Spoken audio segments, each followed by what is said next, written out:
झूमर के भाव हा एगो लड़की अपने पापा से कहता का कहता है अखिलेश भैया लड़किया कहता अरे किनी दा पापा बनारसी साड़ी किनी दा ना गहना किनी दा ना ए पापा बोलमुआ गोरावाला गाना। देखी बड़ी बढ़िया कवि के भावा अब ए नवलेश बबुआ अरे किनी दा पापा बनारसी साड़ी किनी दा ना गहना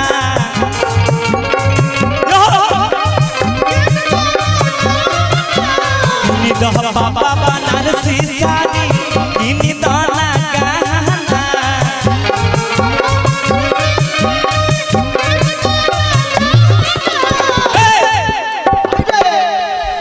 अरे किनी दा ना ए पापा बोलमुआ गोरवा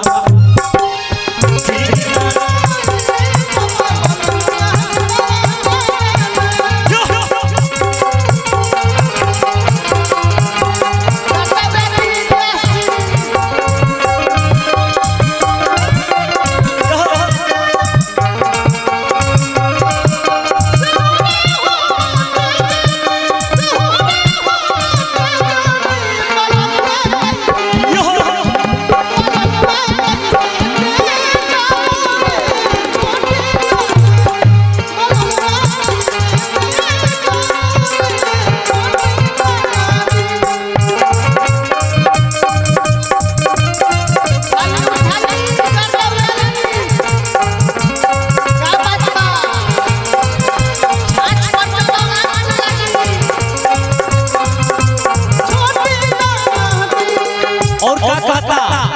पापा बेटी से कहता का करबू बनारसी साड़ी का करबू गहना यो धर्मेंद्र भैया मेहरबानी बा का करबू बनारसी साड़ी का करबू गहना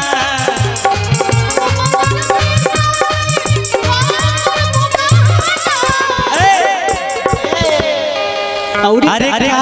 करबू ए बेटी बोलमुआ गोरवाला गाना हो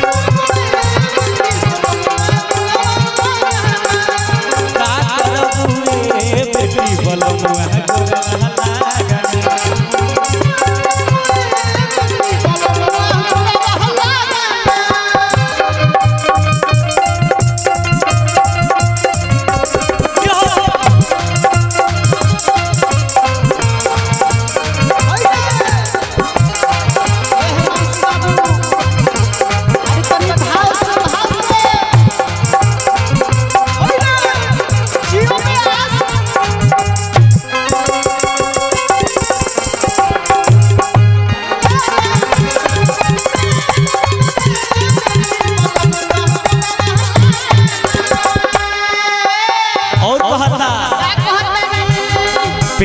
हले बई बनारसी साड़ी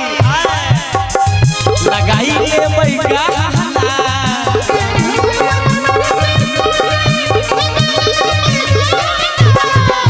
हले बई बनारसी साड़ी लगाई ले बई गहना